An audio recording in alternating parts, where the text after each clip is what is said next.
Supportive housing wasn't something I knew anything about. I barely knew anything about homelessness. I barely knew anything about anything. I came to Canada in 2000 and I got myself a job and I found an apartment downtown.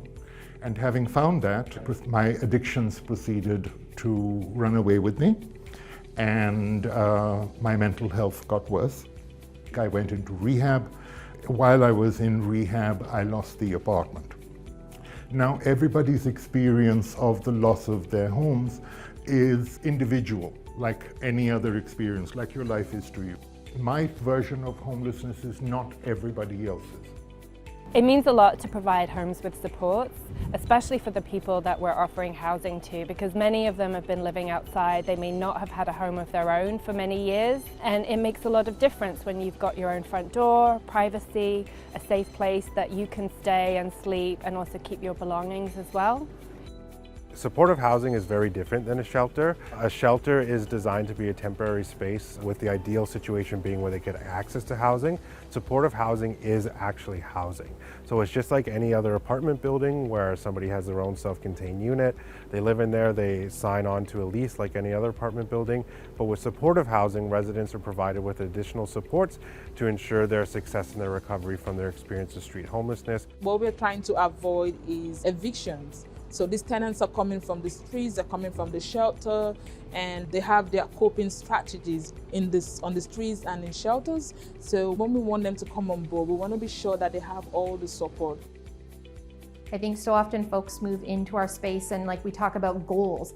And so often people's goals are, getting a doctor, getting my own place, getting back on, medication. But also like one of the things I really like to talk to new residents about, but also like talk to our staff about is like, do folks want to get back into cooking? Did they have a great art practice at some point and they want to get back into that?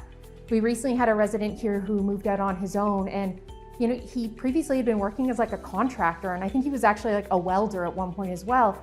So we've been able to bring him back into kind of paint spaces for us. He actually repainted part of this room for us and one of the rooms downstairs.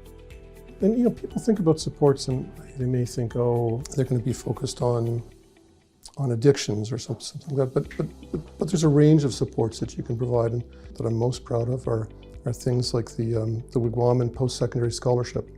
So in the past 15 years, we've given out over $250,000 to tenants who live in our buildings who want to pursue a post-secondary education. And that's important because it's not enough to just provide housing that's affordable with supports. I think it's important for people to be able to aspire to a better future. We have a mental health program called Minno Kanagoan. So just imagine if you're an Indigenous man and you look homeless. If you just go to emergency ward and say, I need some mental health supports, chances are you're probably not going to get A1 medical treatment. But if you go there with a staff person that will advocate or a nurse, they're going to make sure you get good treatment. Through our partners on the ground, we do everything including case management, ensure people have the right hygiene, ensure people have the mental health supports necessary when needing to maintain housing, and helping folks who are ready to perhaps enter into the labor market or pursue education, in addition to like social, recreational, and cultural activities that help folks to feel like they belong to a community. It's a very good option for an individual who has a British room, and if we need to go for doctor's appointments, they're here. If we don't have someone to go with us, they're more than ready to step up. Often you'll see joy from the moment someone gets the key and opens the door for the first time. Mainly we see people's stress levels really starting to come down, and they're able to then start to address issues that they may have been dealing with for many years, which are impossible to deal with without a home. Not just stability and increased happiness and improved quality of life, but related to all that and really important is you see people connect with community. To have the place and have it be so beautiful, that just gives you a level of confidence and an acknowledgement of respect. It's everything. They're just spaces filled with really wonderful, lovely folks who are looking for connection.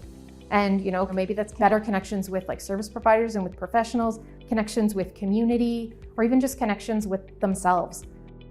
One of the community neighbors organized a donation drive of clothing, of books, of games, of really anything that residents had, and we were overwhelmed with the response.